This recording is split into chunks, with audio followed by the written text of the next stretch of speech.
লখিমপুৰ সংহত শিশু উন্নয়ন প্ৰকল্প কেইবাটাও অংগনবাদী কেন্দ্ৰ শুকুৰবাৰে শুভ উদ্বোধন কৰে লখিমপুৰ সমষ্টিৰ বিধায়ক মানৱ ডেকাই। লখিমপুৰ জিলা ২ নং বালিজান অংগনবাদী কেন্দ্ৰ শুভ উদ্বোধন কৰি উদ্বোধনী সভাত অংশগ্ৰহণ কৰি উপস্থিত অভিভাৱক ছাত্ৰ-ছাত্ৰীসকলক কেনেদৰে বিদ্যালয়মুখী কৰিব পাৰি তাৰ ওপৰত মন্তব্য কৰে বিধায়কগৰাকীয়ে। ইতিমধ্যে দুটা ভাগত প্ৰায় ৫০টা অংগনবাদী কেন্দ্ৰ সম্পূৰ্ণ হৈছে। পৰৱৰ্তী সময়ত পুনৰ ৪২টা অংগনবাদী কেন্দ্ৰ সম্পূৰ্ণ কৰা হ'ব।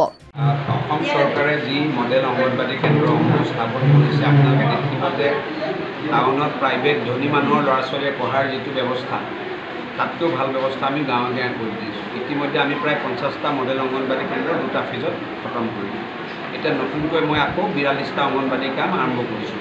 তাৰ উপৰি টাউনত যিহেতু চাকৰি কৰা বিভিন্ন অফিচ কছাৰী স্কুলত চাকৰি কৰা মহিলাসকল আছে, তেওঁলোকৰ বাচ্চাবিলাকক তেওঁলোকৰ সন্তানবিলাকক দিনটো একেবাৰে ইনফেণ্টবিলাকক আজিকালি ক্ৰেছবিলাকক ৰাখি দিয়ে, আপোনালোকে জানে দিনটোৰ কাৰণে ৰাখে। তাৰ কাৰণে 11টা নতুন চেণ্টাৰ কৰিছোঁ আমি, য'ত চাকৰি কৰা মহিলাসকলে তেখেতসকলৰ কণমানি সন্তানক তাত থৈ যাব পাৰিব, কেয়াৰ টেকাৰ থাকিব, খেলৰ ব্যৱস্থা থাকিব, গোটেইখিনি খোৱাৰ পৰা আদি কৰি গোটেইখিনি সুবিধা থাকিব। এই নতুন এটা ব্যৱস্থা আমি ইণ্ট্ৰডিউচ কৰিছোঁ। সেইখিনি কামো আমি অহা মাহৰ পৰা আৰম্ভ কৰিম। লখিমপুৰৰ পৰা ৰাহানুদ্দিন আহমেদৰ ৰিপৰ্ট, অসম আদিত্য। NKS হুণ্ডাইলৈ স্বাগতম।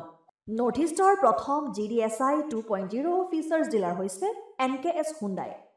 অত্যাধুনিক সা সুবিধাৰে তৈয়াৰী মষ্ট আপডেটেড হুণ্ডাই ডিলাৰ এতিয়া ডিব্ৰুগড়ত। আমাৰ NKS হুণ্ডাই ডিলাৰত open sales consulted room, customer ৰুমৰ লগতে পুৰণি গাড়ীৰ এক্সচেঞ্জ ফেচিলিটিও ৰখা হৈছে।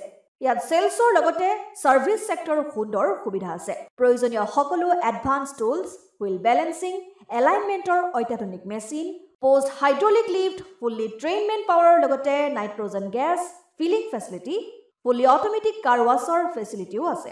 লগতে NKS হুণ্ডাই ডিলাৰে কাষ্টমাৰসকলৰ সুবিধাৰ্থে মোবাইল ছাৰ্ভিচ ভেনৰো ব্যৱস্থা ৰাখিছে, য'ত হাইড্ৰলিক লিফ্ট, ৱাছিং facility, wheel balancing, tyre pressure check কৰাৰ লগতে বহুখিনি সুবিধাই উপলব্ধ আছে।